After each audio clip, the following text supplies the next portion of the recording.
유니레버라는 회사를 우리가 알고 있을 것이겠습니다.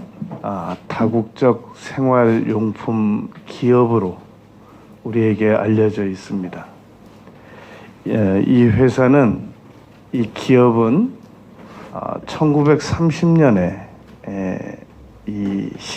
합병 시작이 된 그런 회사입니다. 이미 1800년도 때 영국에서 이 두 형제가 비누 만드는 회사를 설립을 했습니다. 그리고 또 네덜란드에서 10년 후에 두 형제가 이 낙농업을 이루는 그런 마가린 이런 것들을, 버터, 치즈 이런 것들을 만드는 회사를 만들었다가 1930년에 합병을 합니다. 그런데 지금 이 유니레버 회사의 그 최고 책임자가 해리시 만와니라는 분입니다. 이 해리시 만와니라는 분이 이 자기가 남은 인생을 뭔가 이 사회에 공헌을 하면서 살고 싶은데 이 비누 만드는 회사에 투신을 해서는 자기가 이 어떤 성공을 할 수 있을지 모르지만 이 사회에 공헌까지 할 수 있다는 확신이 없더라는 겁니다. 그래 많이 고민을 하는데 어느 날 비누에 대한 이 견해가 바뀝니다. 지금 전 세계적으로 1년에 5살 미만 아이들이 전염병으로만 500만 명 이상이 죽는다는 겁니다.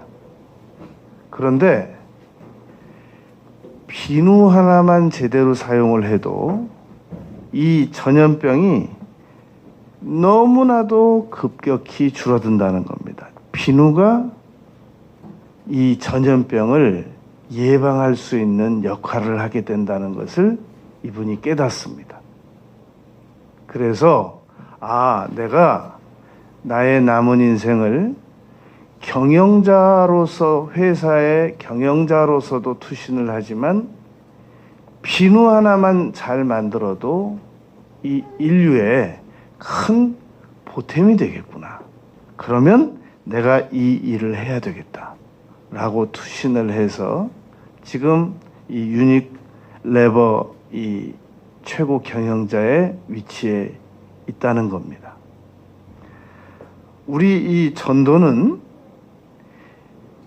비누로 손 씻어서 전염병 예방하는 정도의 유익만 끼치는 게 아닙니다. 우리가 이 전도에 대해서 잘 몰라서 그렇지 전도의 효력과 결과를 잘 알고 나면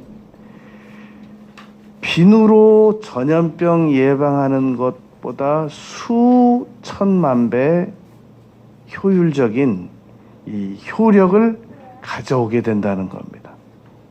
그런데 이렇게 훌륭하고 좋은 전도의 효력이 있음에도 불구하고 우리가 전도를 왜 실천하지 않게 되는가? 예수님을 믿는 내가 왜 전도를 실천하지 않게 되는가? 이 이유를 오늘 성경에서 7가지를 생각해 보려고 합니다. 이 전도 부분은 잘 이해를 하면 전도 문제로만 끝나지 않습니다.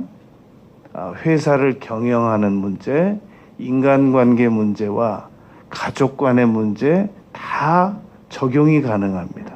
그러니까 이 전도 설교는 나하고는 좀 거리가 있는 것 같아. 그런 분들은 인간관계 문제로, 회사 이 생활 문제로 얼마든지 적용을 해서 들을 수가 있습니다. 첫 번째, 우리가 전도가 이렇게 좋은 것인 줄 알면서 실천하게 되지 않는 이유는 의외로 이 예수님, 우리가 믿는 예수님께서 결코 자랑스러운 경력만 가지고 있지 않다는데 원인이 있습니다. 여러분, 혹시 우리가 알고 있는 사람들 가운데 우리가 알고 있는 사람은 뭔가를 훌륭한 나름의 성취를 거두었는데 그 부모님 되시는 분은 우리 사회에 굉장히 그 저소득층 또는 아주 그 저분류로 이 해당이 되는 일을 하는 분을 혹시 알고 계시는 분 계십니까? 저는 그런 분을 한 분 알고 있습니다. 제가 알고 있는 그분은 대학병원 이 의사입니다. 미국의 에모리에 가서 의학 박사를 취득하고 와서 지금 서울에 있는 대학병원에서 근무를 하는데 그 부친께서 서울역에서 이 집 나르는 일을 합니다. 언젠가 저한테 그런 얘기를 하더라고요. 자기가 이거 이렇게 떳떳하고 자랑스럽지 못해서 잘 안 하는 얘기인데 목사님한테는 해야 될 것 같아서 말씀드립니다. 사실은 제 아버지가 서울역에서 이 집 나르는 일을 하십니다. 제가 막 칭찬해 줬죠. 그게 어떠냐? 그건 얼마든지 세상에 그런 아빠 밑에서 중학교 전교 1등, 고등학교 전교 1등, 서울대 의과대학 합격, 서울대 대학원 합격, 졸업, 그리고 에모리 가서 이 의학 박사가 돼가지고 돌아왔는데 더 자랑스러운 거 아니냐? 제가 막 그 용기를 준 적이 있었습니다. 우리나라에서도 이 지방에 있는 어느 그 MBC 여 아나운서가 부친께서 뭐 하십니까? 그러면 건설업에 종사하십니다. 그러면 그냥 사람들은 바로 아나운서의 아버지니까 이 건설업 중진 뭐 대표 정도로 예상을 하더라는 겁니다. 그런데 사실은 자기 아버지는 건설업 막노동자라는 겁니다. 그렇게 밝혀서 이 칭찬들을 많이 받은 일이 있었단 말입니다. 여러분, 예수님께서 초대교회 때 어떤 모습이셨냐면 신명기 21장 23절에 보면은 나무에 달린 자는 하나님께 저주를 받았음이니라 라는 구약의 말씀이 있단 말입니다. 그런데 예수님께서 하필이면 십자가 나무에 매달려 죽으셨거든요. 그것도 옷 그림이니까 지금 예수님이 옷 입으신 거지 옷 다 벗겨지고 그리고 그 나무에 달려서 죽으셨단 말입니다. 그러니까 초대교회 때는 지금은 우리가 이제 예수 믿는 사람들이 십자가를 뭐 귀걸이에도 걸고 목걸이에도 걸고 반지에도 걸고 등에는 안 지고 뭐 이렇게 살아가는데 초대교회 때는 혹시라도 식사 중에 실수로 십자가라는 얘기를 하면은 그 중에 몇 사람은 이 식사를 중단할 정도로 비위가 약한 사람들은 더 이상 식사를 할 수 없을 정도로 혐오스러운 단어였습니다. 그런데 이제 지금은 세상이 많이 달라져서 예수님 믿으십시오. 저는 교회 다닙니다. 그건 왜냐하면 영향력 있는 사람들이 예수 믿는 사람들 중에 많아졌기 때문에 우리가 자긍심을 가지고 전달할 수 있단 말입니다. 그런데도 불구하고 아직도 예수 믿는다는 것을 그렇게 자랑스럽게 여기지 못하는 이 원인이 있단 말입니다. 심리적 원인이 있단 말입니다. 그것은 이미 초대교회 때부터 내려오는 전통이 아직도 완전히 안 없어진 겁니다. 그래서 우리가 예수님을 사람들에게 떳떳하게 전하지 못하고 있는 이유는 아직도 예수님에 대해서 자긍하는 마음이 확신으로 우리 마음에 자리 잡지 못하고 있어서 그렇습니다. 빌립보서 3장 7절부터 14절까지 보면은 바울 사도께서는 그때 당시에 예수님에 대하여, 우리가 믿는 예수님에 대하여 자긍할 수 없는 상황에 빌립보 교인들에게 했던 고백입니다. 왜 이 고백이 값진 고백이냐면, 이 고백하기 얼마 전에 바울 사도는 예수 믿는 사람들 체포하러 다녔거든요. 다메섹까지 체포하러 갔다가 빛 보고 넘어지고 눈 멀어서 사흘간 앞 못 보다가 세례받고 할례받은 유대 최고의 학자가 예수님 믿는 일로 전향했거든요. 그러기 때문에 당시로서 바울 사도가 예수님을 믿으면 그냥 조용히 믿을 수 있는 사람이었는데 고백을 했단 말입니다. 그러나 무엇이든지 내게 유익하던 것을 내가 그리스도를 위하여 다 해로 여길 뿐더러 모든 것을 해로 여김은 내 주 그리스도 예수를 아는 지식이 가장 고상하기 때문이다. 더 이상의 예수님을 믿음으로 말미암아 얻게 되어지는 유익, 더 이상의 것은 세상에 없다는 겁니다. 아주 확실하게 자긍을 가지고, 자긍심을 가지고, 특별히 예수님을 내가 믿는 가장 결정적인 이유는 표대인데, 빌립보서 3장 14절, 그 표대는 부활이라는 겁니다. 아, 놀랍다. 나는 예수님 믿고 부활해서 부름의 상을 얻으려고 내가 지금 달려가는 중이다 라고 고백을 했단 말입니다. 그러므로 우리가 전도를 하긴 해야 되는데 전도를 내가 어떻게 할 수 있을까? 그냥 이렇게 스스로 어느 날 내가 전도를 하고 싶은 마음이 들면 할 수 있지 않게 될까? 교회 생활을 좀 몇 년 더 하면 내가 결국은 전도 실천하게 되지 않을까? 그런 날은 안 옵니다. 왜냐하면 지금 교회 30년, 40년씩 다니는 분들 가운데도 전도 한 명도 못한 분들이 너무 많아요. 왜냐하면 그런 생각 가지고 미루다 이제 지금 임종 앞두고 있어요. 어떻게 해야 우리가 전도를 실천할 수 있게 되느냐? 예수님이 자랑스러워야 됩니다. 예수님께서 우리가 자기 친구들 중에 누구 자랑스러운 친구 있으면 그 얘기 좀 안 했으면 좋겠어요. 만나면 그 사람 얘기예요. 어느 유명인에 대해서 자기가 잘 안다고 계속 얘기하고. 왜 그러느냐? 자랑스러워서 그러는 거예요. 왜 예수님 얘기는 안 하느냐? 자랑스럽지 않아서 그런 거예요. 그런데 어느 세월에 예수님이 자랑스러워서 예수님에 대한 자랑까지 하겠냔 말입니다.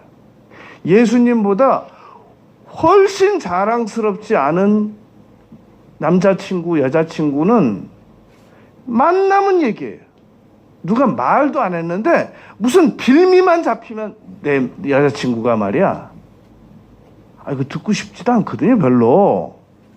내 남자친구가 말이야. 계속 얘기합니다. 왜 그러냐? 자랑스러워서 그래요. 그럼 왜 예수님 얘기는 안 하느냐? 간단해요. 자랑스럽지 않아서 그래요. 그러면 정말로 예수님께서 자랑스러워할 만한 근거가 없어서 자랑스럽지 않은 것이냐? 예수님에 대하여 우리가 무식해서 그래요. 그래서 예수님을 아는 지식이 가장 고상하다고 그랬고, 호세아서 4장에서 너희가 하나님을 아는 지식이 없어서 망한다 그랬단 말입니다. 그래서 우리가 교회를 다니는 많은 이유가 있는데 그 중에 하나가 예수님에 대한 지식을 날마다 업그레이드 해 나가기 위한 것이란 말입니다. 오늘도 내가 예수님에 대하여 그동안 모르던 새로운 걸 배웠어. 내가 하나님에 대하여 모르던 너한테 그런 면이 있었니? 내 아이에게 내 자녀인데 이런 면이 있었네. 당신에게 이런 면이 있었어? 놀라잖아요. 우리가 사귀는 사람들에게 대해서도, 교제하는 사람들에 대해서도, 하나님에 대하여도 자꾸 들어가야 됩니다. 날마다 놀라야 됩니다. 하나님이 이러신 분인데 내가 몰랐었구나. 두 번째, 우리가 전도를 실천하지 않게 되는 이유는 세상에는 예수님을 믿지 않아도 얼마든지 예수님 믿는 사람들보다 더 잘하는 사람들이 많더라. 이 문제가 의외로 우리 전도의 발목을 잡습니다. 왜냐하면 내가 전도를 하려고 하는데 지금 예수님 안 믿는 이 사람은, 내가 전도하고 싶어하는 이 사람은 나보다 집도 더 크고 큰 집 살고, 나보다 차도 더 좋은 거 타고, 나보다 월급도 더 받고, 나보다 세상 지위도 높고, 내가 이 사람에게 왜 전도해야 하며, 어떻게 전도해야 하며, 무엇을 전도해야 되는지 자신이 잘 서질 않는단 말입니다. 그분은 예수님을 믿고 안 믿고 하는 것이 사회적 신분과 재산상의 차이와 이런 그 사람이 가지고 있는 영향력과 예수님 믿는 문제를 동일시하기 때문에 발생된 생각입니다. 그 사고가 어디서 나왔느냐? 예수님을 믿으면 예수님 안 믿는 사람보다 돈도 많아야 되고, 진급도 더 잘 돼야 되고, 그리고 더 건강해야 되고, 더 유명해야 되고. 그런데 예수님을 믿는데도 불구하고 그 일이 당장 이루어지지 않았는데 내가 무슨 염치로 전도를 하겠느냐는 겁니다.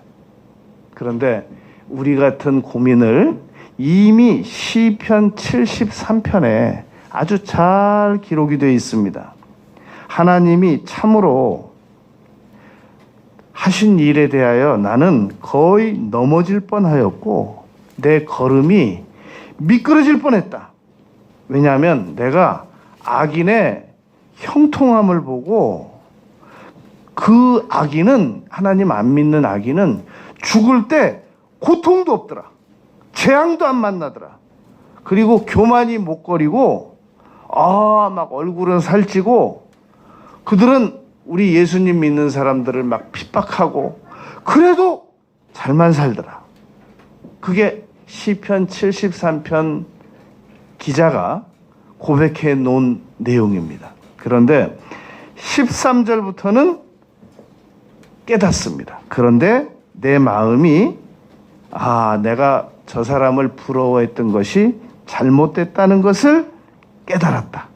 내가 어떻게 하면은 이 문제를 해결할 수 있을까? 그 고민을 해결할 수 있을까 하다가 저들이 하나님의 교회에 나가서 내가 그들의 종말을 깨닫게 됐다. 주께서 참으로 하나님을 안 믿는 사람들을, 악인들을 미끄러운 곳에 두시며 마지막에 파멸에 던지신다는 것을 내가 깨닫게 되었다. 그리고 마지막으로 고백합니다. 시편 73편 28절. 하나님을 가까이 함이 내게 복이라. 여러분, 야고보서에서 하나님을 가까이 하라라는 말씀 기억나시죠? 4장에서 8절에서 그런데 하나님을 가까이 한다는 표현이 신명기 4장 7절에 가면은 내가 기도할 때 하나님께서 우리를 가까이 해주신다고 그랬습니다. 근데 또 하나님을 가까이 한다라는 표현이 시편에 있는데 그게 시편 73편 28절입니다. 하나님을 가까이 함이 내게 복이라. 여호와께서 나의 피난처가 되시기 때문이다. 하나님을 가까이 하면 우리의 피난처가 되신단 말입니다. 여러분, 세상에서 잘 산다고 하는데 잘 산다는 표현은 도대체 어디서 나온 표현이에요? 잘 사는 거는 예수님을 믿고 마지막에 천국까지 가는 걸 잘 산다고 하는 것이 올바른 표현이지, 사람들은 자기보다 돈만 좀 많으면 잘 산대요. 우리가 좀 아무리 국어를 깊이 배우지는 못했어도 앞으로는 언어 표현을 좀 가려가면서 하잔 말입니다. 나보다 집만 좀 평수만 넓으면 잘 산대. 좀 그런 거는 좀 믿는 지성인답지 못한 언어 표현입니다. 그냥 차라리 그러세요. 우리보다 집은 좀 크더라. 우리 집 차보다 좀 좋은 차 타더라. 뭐 그렇게 얘기하세요. 차라리. 이 예수님을 안 믿는 사람이 나보다 더 나은 여건에 있다고 할지라도 히브리서 9장 27절 말씀을 꼭 기억하시기 바랍니다. 한 번 죽는 것은 사람에게 정해진 것이요 그 후에는 심판이 있으리니. 여러분, 김일성 죽어서 심판 받습니다. 받고 있고 받았습니다. 김정일 죽어서 심판 받고 왕이었지만 받는단 말입니다. 그리고 세계 역대 어느 악한 왕들도 다 죽어서 심판받습니다. 아주 너무너무 좋은 예가 누가복음 16장에 기록이 되어 있습니다. 거지 나사로와 부자가 똑같이 죽어서 아브라함의 품에 안겼습니다. 그런데 거지 나사로는 부자 집 앞에서 구걸하던 사람이었는데 개가 와서 헌대를 핥았거든요. 둘 다 죽었습니다. 부자가 너무너무 목이 말라서 아브라함이여 아브라함이여 나사로로 하여금 손가락으로 물 한 방울만 찍어서 내 목에다 좀 축이게 해주십시오. 아브라함이 한 말이 중요해요. 얘야, 너는 세상에 있을 때 잘 먹고 잘 살지 않았느냐. 그러나 나사로는 너희 집 앞에서 거지하던 사람이야. 이제 우리도 너희에게 건너갈 수 없고 너희도 우리에게 건너올 수 없어. 하나님을 안 믿은 부자에 대한 정확한 심판의 내용을 누가복음 6장 25절부터 31절까지 기록해 두었단 말입니다. 여러분, 그러므로 우리가 결코 남은 생애를 살아가면서 그 사람이 아무리 돈이 많고 아무리 사회적 신분이 높고 유명하고 나는 병 들었는데 저 사람은 건강하고 우리 집은 평수가 작은데 저 집은 우리보다 평수가 더 넓을지라도 결코 이 위축되지 말고 담대하게 전하시기 바랍니다. 은과 금은 내게 없거니와 라는 말은 안진뱅이에게만 하는 말이 아니란 말입니다. 나보다 더 물질이 풍요한 사람에게도 적용 가능한 말씀인 겁니다. 은과 금은 내가 당신보다 적지만 나에게는 예수 그리스도의 이름을 전달할 수 있는 믿음과 능력이 있소이다 라고 전하는 것이, 그걸 전도라고 합니다. 세 번째, 우리가 왜 전도를 실천하게 되지 않느냐면, 전도를 실천하려고 하다 보면은 포기해야 될 것들이 너무 많습니다. 그러니까 포기하고 싶지 않기 때문에 전도를 지금 당장 안 하거나 못 하거나 미루는 겁니다. 여러분, 우리가 전도를 하려고 하다 보면은 무엇을 포기해야 되느냐? 전도하고 포기하고 무슨 상관인가? 요즘에 점점 사회적으로 아이를 낳고 싶어 하지 않는 신혼 부부들이 증가 추세에 있다고 합니다. 왜 그러는가? 아이를 낳게 되면은 둘만의 시간을 가지지 못한다는 겁니다.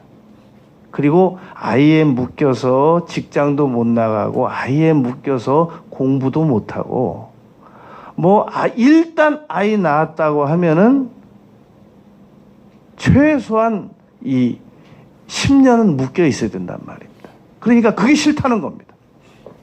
그걸 어떻게 해서 하나는 낳는데 둘까지는 자신 없다는 그 신혼부부들도 많습니다. 그러니까 출산을 포기하는 거, 그것은 곧 포기해야 될 일들을 포기하고 싶지 않아서 출산을 포기하는, 그리고 어떤 경우는 결혼도 포기하는 이런 경우가 많단 말입니다. 적용해 보면 마찬가지로 우리가 전도는 영적으로 아이를 출산하는 일입니다. 그래서 영적으로 아이를 출산하게 되면 바울사도 말씀처럼 해산하는 수고를 거쳐야 되는데, 그러면 모시로 다녀야 되죠. 어려운 일 또 다 얘기 들어야 되죠. 공감해 줘야 되죠. 에?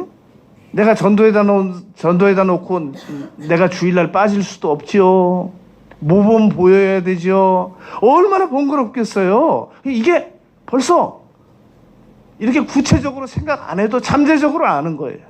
그러니까 조금만 더 있다가 내 머리에 좀 흰머리도 더 많이 생기고 이제 갈 데도 없고 몸도 말 안 듣고 교회 외에는 올 데가 없을 때, 그때 내가 전도하리라. 그러니까 포기해야 될 일들이 너무너무 많을 경우를 잠재적으로 인식하고 전도를 안 하거나 못 하거나 미루고 있다는 말입니다. 그러나 사람은 언제 포기할 것을 포기하게 되느냐? 정상적으로는 포기 안 하게 됩니다. 부끄러우면 포기하게 됩니다. 잘 생각을 해보세요. 바울 사도가 혈기 등등 해가지고 다메섹으로 예수 믿는 사람을 체포하러 갔단 말입니다. 그런데 왜 갑자기 빛을 보고 넘어져서 거기서 그 자리에서부터 예수님을 믿기 시작했는가? 여러 이유들이 있지만 그 중에 하나가 부끄러움 때문입니다. 내가 지금 무슨 짓을 한 거야? 예수님이 어딨냐 그래서 예수 믿는 사람들을 보고 이 이단이라고 체포하러 다녔는데 예수님이 있는 거예요. 계신 거예요. 그리고 그 예수님께서 왜 나를 핍박하느냐라고 질문을 하신 거예요. 그럼 내가 지금까지 한 것이 예수 믿는 사람과 예수님을 억울하게 했다는 거야? 예수님이 살아 계셨다는 거야? 그럼 내가 지금 뭐 한 거야? 너무너무 양심의 가책을 느꼈기 때문에 그 즉시부터 예수님을 믿기 시작하였고, 그 즉시부터 이 예수님을 전달하러 갔다는 것입니다. 그러니까 우리가 포기할 것이 포기가 잘 안 되거든. 내가 부끄러움을 아직도 잘 모르고 있구나.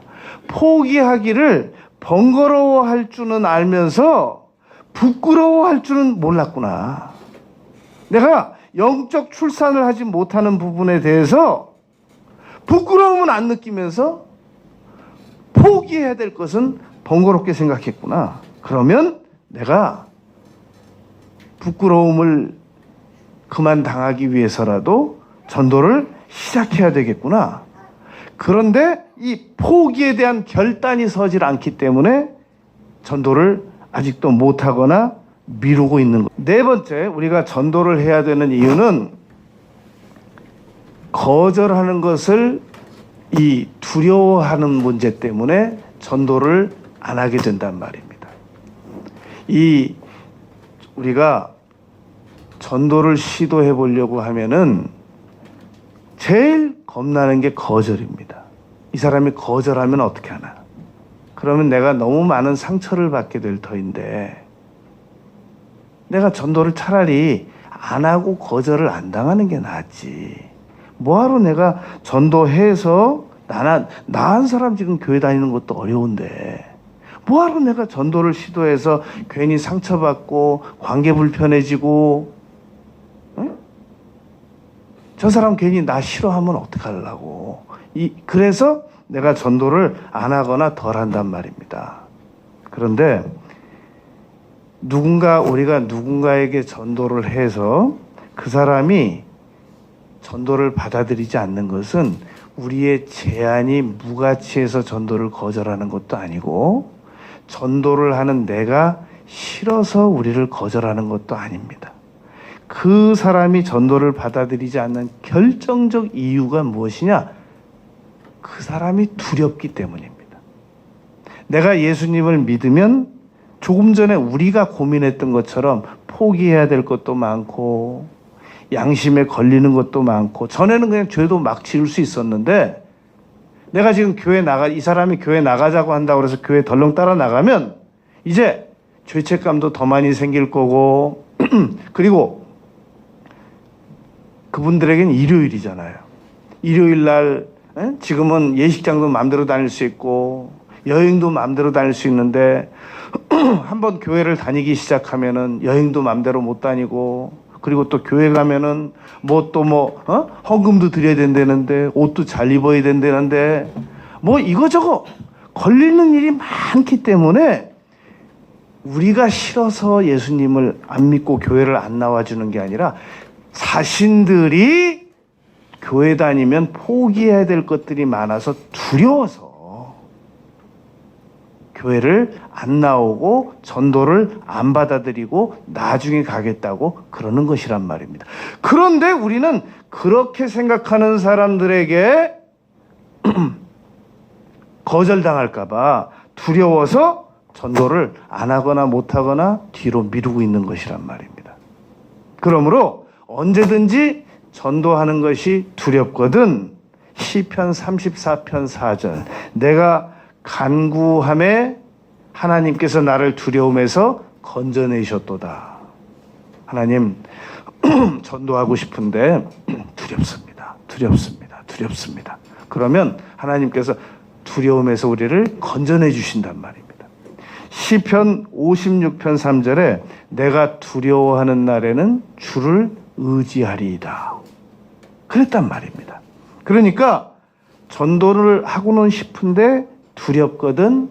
오히려 내가 두려워하는 것보다 우리는 개가 짖으면 우리가 그 개를 두려워하는데 사실은 그 짖는 개가 두려워서 우리한테 짖는 거거든요. 두려우니까 빨리 좀 사라져 달라고. 근데 우리는 그 짖는 개를 우리가 반대로 두려워하고 있는 거란 말입니다. 그러니까 우리가 전도를 할 때는 그분이 그 사람이 예수님을 안 믿는 사람은 아무리 착해도 지금 현재 아버지가 마귀입니다, 여러분. 그리고 우리 예수님을 믿는 사람은 그 사람이 아직 지금 성화가 되질 못해서 막 언어도 거칠고 행동도 거칠고 아무리 그래도 아버지가 하나님이에요. 예수님을 안 믿으면서 아주 착한 사람들이 있습니다. 그 사람들은 마음속에 교만이 딱 들어있어요. 그러면서 무슨 생각을 속으로 하고 있냐면 예수님 믿는다 그러면서 나보다 말도 험하고 욕도 잘하고 술도 잘 먹고 아직도 예수 믿는다 그러면서 담배도 피우고 별짓 다 하면서 무슨 나한테 그 주제에 교회를 나가자고 그러냐. 그 사람들은 마음속으로 고민하고 그런단 말입니다. 그러나 내가 무슨 행동을 한다고 해서 내 아버지가 바뀌는 건 아니에요. 우리 아버지는 변함이 없어요. 그 자식이 그런 것뿐이지. 예수님, 간디가 말하기를 나는 예수님은 좋다. 근데 예수 믿는 사람들은 싫다. 굉장히 옳은 말 같은데 예수님은 변함이 없어요. 예수 믿는 사람들이 아직 미성숙해서 그런 거죠. 간디는 기차 타고 가다가 실수로 슬리퍼 하나를 떨어뜨리고 탔단 말입니다. 그랬더니 기차가 출발했어요. 플랫폼에 자기가 떨어뜨린 슬리퍼를 줄 수가 없었단 말입니다. 한쪽 맞아 벗어서 자기 슬리퍼 있는 쪽에다 던졌습니다. 왜냐하면 누군가 주워도 두 짝 다 주워야 싣고 다니라고. 그런 사람이 예수님 안 믿는 사람의 미성숙한 태도에 감동 느끼겠습니까? 자기가 자기 행동에 감동하죠. 나는 대단한 사람이야. 어떻게 슬리퍼를 두 짝 다 던질 생각을 해. 그런 마음 가지고 예수님 안 믿으면 지옥 가요? 그러나 훨씬 더 언어도 거칠고 생각도 거칠고 행동도 거칠어도 예수님 믿으면 천국 갑니다. 여러분, 깡패도 예방주사 맞으면 전염병에 안 걸려요. 예? 예방주사 맞으면. 그러나 천하 양반도 전염병 주사, 예방주사 안 맞으면 전염병 걸립니다. 예수님 믿는 건 그런 겁니다. 그러므로 예수님 믿는 문제를 전도하려고 할 때 불필요하게 두려워하지 말라는 말입니다. 다섯 번째로 우리가 이 예수님을 전도를 안 하는 이유는 자신의 신앙적 수준이 아직은 전도를 할 자신이 없어요. 내가 지금 이 수준에서 전도를 과연 실천할 수 있을까? 자신이 없는 거예요. 이 플로리다에서 그 회사를 경영하는 직원이 한 500명 정도 되는 그런 이 경영자입니다. 그런데 시카고의 그 윌루 커뮤니티 처치 빌 하이블 목사님이 플로리다를 갔는데 목사님, 제가 상담할 일이 있습니다. 그러더랍니다. 그래서 네, 말씀하시죠. 그런 고민을 얘기하더랍니다. 저는 교회를 정말 성실하게 잘 다니고 있는 중이라고 생각을 합니다. 그럼요. 집사님, 제가 보증하죠. 그런데 제게 고민이 있습니다. 무슨 고민이신가요? 제 친구는 교회 안 다닙니다. 그런데 그 친구는 세금을 절대 1원도 속이지 않습니다. 저도 1원도 속이지 않습니다. 그렇군요. 그 친구는 교회 안 다니는데도 자선사업 합니다. 그렇군요. 저도 자선사업은 어느 정도 합니다. 그렇군요. 그 친구 교회 안 다니는데도 너무너무 언어가 순화되어 있습니다. 믿는 내가 늘 신경 써야 될 정도로 언어가 정제된 언어만 사용합니다. 그렇군요. 그 친구 교회 안 다니는데도 너무너무나도 매너가 좋습니다. 그렇군요. 근데 뭐가 고민이신가요? 목사님, 그 친구와 저와 다른 점이 뭔가요? 저는 그 친구보다 나은 점이 없습니다. 근데 내가 어떻게 그 친구한테 전도를 하겠습니까? 그게 고민인 겁니다. 나의 신앙적 수준이 예수님을 안 믿는 사람들보다 결코 더 낫지 않다는 점이 오히려 우리의 신앙생활을, 전도생활을 방해하고 있단 말입니다. 우리는 이 점에 대하여도 답을 가지고 있어야 됩니다. 그 사람이, 예수님을 안 믿는 사람이 나보다는 신사일 수 있어요. 예수님을 안 믿는 그 사람이 나보다는 도덕적으로 뛰어날 수 있습니다. 예수님을 안 믿는 그 사람이 나보다 윤리 지식도 더 많을 수도 있단 말입니다. 그리고 예수님을 안 믿는 그 사람이 나보다는 더 선행도 많이 할 수 있습니다. 그러나 그 사람이 예수님보다 더 낫지는 않단 말입니다. 나를 믿자는 게 아니라 예수님 믿자는 거예요. 예수님께서는 십자가에 매어 달려 대속을 하신 분이에요. 그분 믿자는 거지 나 믿자는 게 아니잖아요. 지금 거리에 이정표는 저리로 가자는 거지, 이정표가 무슨 도덕적 윤리 수준이 있는 게 아니잖아요. 이정표는 방향을 지시하는 사명을 하는 것뿐이지 저리로 가자는 거지, 우리가 길 가다 모르면 누구한테 길 물을 때 그 사람의 신원조회하고 묻습니까? 어디로 가냐고 방향만 알려달라는 거죠. 그러므로 내가 아무리 신앙적 자신이 없더라도 예수님은 좋으신 분이다라고 하더라, 그건 할 수 있잖아요. 그게 전도인 거예요. 그게 안내인 것이란 말입니다.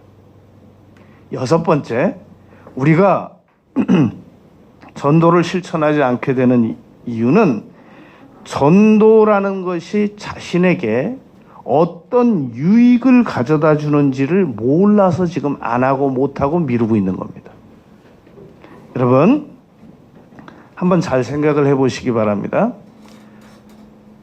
이 정말 그 철없는 이 여자 청년인데도 이제 21살밖에 안 됐어요. 그런데 이 여청년이 어느 날 임신을 했어요. 그래가지고 아이를 출산했어요. 세상에 이제 21살, 2살밖에 안 되는 그 엄마가, 그 어린 엄마가 아이를 낳더니 그때부터 헌신적으로 아이를 돌보고 잠도 안 자고 아이 빨래 다 하고 계속 책 공부해가지고 아이에게 유익한 건 다 먹이고 아이에게 해로운 건 다 안 하고. 어디서 그런 능력이 나왔어요? 출산함으로 말미암아 시작이 된 겁니다. 본능적 모성애로 말미암아 그런 능력이 시작된 것이란 말입니다. 전도를 우리가 실천하게 되면 어떤 유익이 발생되느냐? 전도를 안 했을 때는 적당히 살았어요. 근데 전도를 실천해 놓고 보니까 어이구, 이건 내가 영적 아이를 출산한 상황이에요. 그러다 보니까 막 성경도 더 많이 읽게 되고 기도도 더 많이 하게 되고 교회도 안 빠지게 되고 아주 결정적인 전도의 유익이 있습니다. 제가 언젠가 차범근 전 감독이 쓴 컬럼 한 편을 읽었습니다. 그 칼럼에 이렇게 써놓은 겁니다. 자기 아들 차두리에 대해서 그 심리적 폭로를 했더란 말입니다. 뭐라고 폭로를 했냐면, 내 아들 차두리가 LA 갤럭시 축구팀에 이 소속되기를 원하는 이유가 있다는 겁니다. 사람들은 우리 둘이가 LA 갤럭시 팀의 스카우트 영입 제의를 받아서 가서 공을 열심히 차가지고 유명한 선수가 되고 싶어 하는 줄 아는데, 나는 둘이의 마음을 안 돼요. 둘이의 속셈은 당시 LA 갤럭시 팀에 데이비드 베컴 선수가 거기 소속돼 있었다는 겁니다. 둘이가 베컴을 그렇게 좋아한대요. 그래가지고 둘이의 생각은 오로지 LA 갤럭시 팀에 가가지고 베컴하고 같이 사진 찍고 베컴하고 같이 밥 먹고 베컴하고 같이 대화하고, 그 욕심에 거기 가려고 한다는 거예요. 자기가 둘이 생각을 안다는 거예요. 그걸 칼럼에 써놨더라고요. 여러분, 교회 다니는 사람들 가운데서 은근히 인간적인 교제에만 관심을 가지는 분이 있습니다. 제가 경기도 하남에 가서 어떤 분에게 전도를 했어요. 근데 그분이 그렇게 얘기를 하더라고요. 자기는 아직 하나님 믿지도 않는데 매 주일마다 경기도 하남에서 퇴교로 영락교회를 간대요. 왜냐하면 자기가 거기를 가면 자기 그 친구가 교회 권사인데, 그 권사가 그렇게 친절하게 반겨주고 식당에 가서 같이 밥 먹고 대화해 준대요. 자기는 하나님이 누군지 모르고 교회 다닐 생각이 없지만 그 친구 만나는 재미에 간대요. 전도를 하잖아요. 그러면 인간관계가 좋아집니다. 그리고 친밀 능력이 생겨지고 대인관계의 폭이 넓어집니다. 그 에베네셀 그 회장님이 중간에 좀 어려움을 겪긴 했지만, 그 장로님께서 주일날 자가용을 타고 교회를 안 간다는 거예요. 꼭 택시로 교회를 가면서 그 기사분에게, 기사님, 지금부터 2시간이면 얼마나 영업하시면, 2시간 다니시면 얼마나 버시나요? 그럼 그 기사님이 말한대요. 2시간 벌면 어느 정도 뭐 수입되죠. 그러면 제가 그 돈 드릴 테니까 차 잠깐 주차장에 세워두시고 들어가셔서 예배 드리고 점심 식사하시고 가시면 어떠실까요? 그런다는 거예요. 우리가 내가 전도를 실천하게 되면 나에게 무엇이 얻어지는가? 인간관계 교제 능력이 발생됩니다. 그래서 우리는 지금 아주 유명한 사람들을 전도를 하고 싶어 해요. 나보다 더 수준이 나은 사람들. 그래서 내가 그래도 교회 모시고 가면, 야, 어디서 저렇게 사회적으로 유명한 사람을 모시고 왔는가. 그런 정도의 사람들을 전도를 하려고 하고, 그러다 보니까 그런 사람들이 잘 안 만나져요. 그러니까 미루고 있는 거예요. 그러나 여러분, 잘 한번 생각해 보세요. 사도 바울이 전도한 사람들이 사도 바울 때문에 유명해졌지, 사도 바울이 언제 유명한 사람을 전도했습니까? 사도 바울이 안진뱅이를 루스드라에서 일으켜줬기 때문에 루스드라 안진뱅이가 유명해졌지, 언제 루스드라 안진뱅이 때문에 바울 사도가 유명해졌습니까? 사도 바울이 디모데를 데리고 다녀서 디모데가 유명해졌지, 언제 디모데 때문에 바울 사도가 유명해졌습니까? 바울 사도가 디도를 제자 삼았기 때문에 디도가 유명해졌지, 언제 디도 때문에 바울 사도가 유명해졌습니까? 여러분, 나 때문에 내가 전도한 사람이 유명해져야지, 왜 우리가 그런 거에 의존해야 돼요? 치사하게. 그러지 말자는 거예요.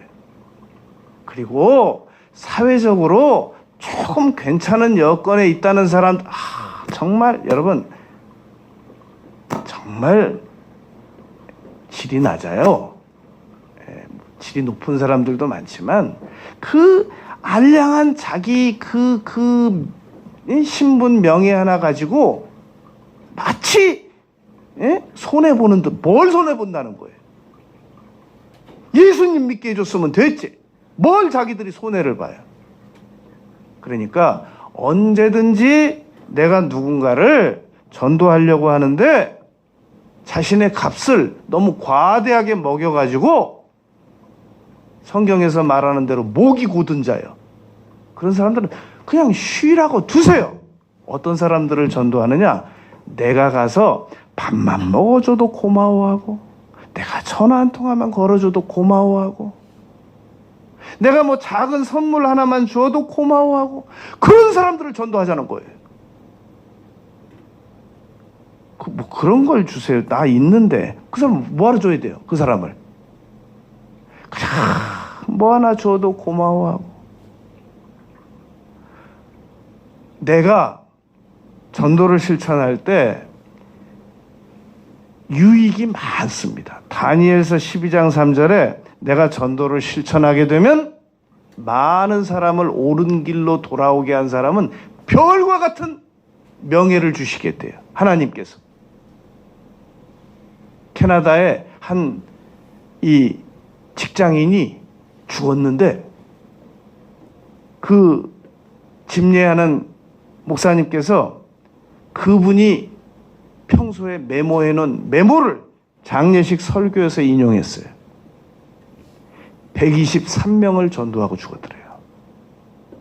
여러분, 고인께서 123명을 전도한 명단이 이 수첩에 적혀 있습니다. 제가 가족들에게 전달받았습니다.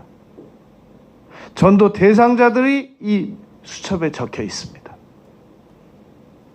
고인께서는 하나님께서 명예로운 상급을 고인과 고인의 후손들에게 주실 것을 저는 믿습니다. 그렇게 설교하셨더라는 겁니다. 전도를 실천하게 되면 반드시 유익이 있습니다. 우리가 끝으로 전도를 실천하지 못하게 되는 이유가 있는데, 내가 전도를 실천했다고 해서 나의 전도를 받아들인 사람이 뭐가 달라지겠냐는 거예요. 내가 지금까지 교회를 열심히 10년, 20년 동안 다녔는데도 내 모습이 이 모습인데 뭐 별로 달라진 것도 없는데, 그러면 내가 지금 이 사람을 전도한다고 한들 이 사람이 달라지는 게 뭐가 있겠냐는 겁니다. 여러분, 민수기 21장에 보면은 이런 일이 있었잖아요. 자꾸 이 이스라엘 백성들이 하나님께 원망을 하니까 하나님께서 불뱀을 보내셨어요. 이 사막의 불뱀. 사막 모래색깔과 비슷하고 바위 밑에 있고 한 달 동안 아무것도 안 먹어도 견딜 수 있는 불뱀입니다. 30cm 미만인데 한번 물면 사람들이 즉사해요. 하나님이 그 불뱀을 보내셨어요. 막 죽어나가니까 모세에게 금방 또 원망하던 그 입을 가지고 부탁했습니다. 모세여, 우리를 빨리 하나님께로 빌어서 살려달라고 하십시오. 그래서 모세가 하나님께 기도를 드렸습니다. 하나님, 이 사람들을 살려주시기 바랍니다. 그랬더니 하나님께서 지시하셨습니다. 불뱀하고 똑같은 구리뱀을 만들어라. 그래서 달아 올려라. 그리고 무조건 불뱀에 물려서 죽어가고 싶지 않거든 바라만 보게 해라. 그러면 살 거다. 여러분, 그게 합리적이겠습니까? 이게 더 합리적이겠습니까? 들어보세요. 하나님, 불뱀에 물렸습니다. 어떻게 할까요? 아픈 부위를 일단 칼로 오려내. 그리고 독을 빨아. 그리고 거기다가 백반을 붙여. 붕대를 감아. 그리고 피가 안 통하게 줄을 감아. 발가락에 물렸으면 무릎 밑을 감고, 허벅지에 물렸으면 허벅지를 감고. 그럼 목 물리면 어디 감아요? 말도 안 되는 처방이잖아요. 그런 처방을 사람들은 더 많이 믿는단 말입니다. 그게 낫겠습니까? 그냥 봐라. 구리뱀을 바라보기만 해라. 바라보는, 여러분, 나만이 물속에 들어가서 요단강 내 거기 가봤어요. 진짜 우리 한강보다 더 꾸정물이에요. 거기 가서 7번을 들어갔다 나오래요. 그 7번에 무슨 의미가 있는 것도 아니고 물에 무슨 의미가 있는 것도 아니고 순종하느냐 안 하느냐, 거기에 달린 거예요. 구리뱀을 보냐 안 보냐, 그 간단한 거 보냐 안 보냐, 거기에 의미가 있는 것이란 말입니다. 그것도 불순종하고 죽어간 사람들이 있었어요. 전도한 사람들이 무슨 변화가 있느냐, 오늘 본문 말씀입니다. 고린도전서 1장 21절에 보면 하나님의 지혜에 있어서는 이 세상이 자기 지혜로 하나님을 스스로 알 수가 없다. 그러므로 전도라는 제도를 통해서 구원하시기를 기뻐하셨도다. 전도, 이것을 통해서 그 사람이 예수님을 믿게 되는 것이란 말입니다. 그래서 그러면 왜 로마서 10장 9절 10절 말씀만 마음으로 믿고 입으로 시인하기만 하면 어떻게 구원을 받는다고 할 수 있을까요? 그건 너무 쉬운 얘기면서도 너무 받아들이기가 어려운 거 아니겠습니까? 한번 생각을 해보세요. 아니, 어떻게 구리뱀만 본다고 나을 수가 있어요? 하나님은 구리뱀 안 봐도 할 수 있는데, 여러분, 제가 초등학교 3학년 때 그때 저희 집이 광화문 뒤에, 종합청사 뒤에 내자동에 있었어요. 그런데 그때 제가 내자동에 그 광화문 그 지하도를 이렇게 나가서 그 세종문화회관 그 뒤에 골목으로 이렇게 올라가다 보니까 하루는 이렇게 보는데 어느 식당에 이 쇼윈도에 맛있게 생긴 그 만두가 있더라고요. 그래서 제가 그 초등학교 때인데 이렇게 보고 있었어요. 이렇게 보고 있었어요. 만두가 너무 맛있어 보여가지고 보고 있었어요. 그런데 갑자기 그 식당의 문이 딱 열리더니 주인 아줌마 같아요. 꼭 우리 엄마 뻘 될 것 같더라고요. 그 아줌마가 딱 나오더니 저한테 그러는 거예요. 예, 이거 이 쓰레기통을 하나 주면서 길 건너 저기다 갖다 버리고 오래요. 난 왜 이분이 왜 나한테 난 지금 만두에 취해가지고 지금 만두 보고 있는데 갑자기 문 열더니 갑자기 쓰레기통을 자기가 갖다 버려도 될 거를 길 건너에 쓰레기통에다 버리고 오래요. 그래서 제가 알았다고, 그래서 그걸 쓰레기통을 받아가지고 길 건너 그 쓰레기통에다 이렇게 버리고 갖다 줬어요. 그랬더니 나한테 만두하고 용돈을 주더라고요.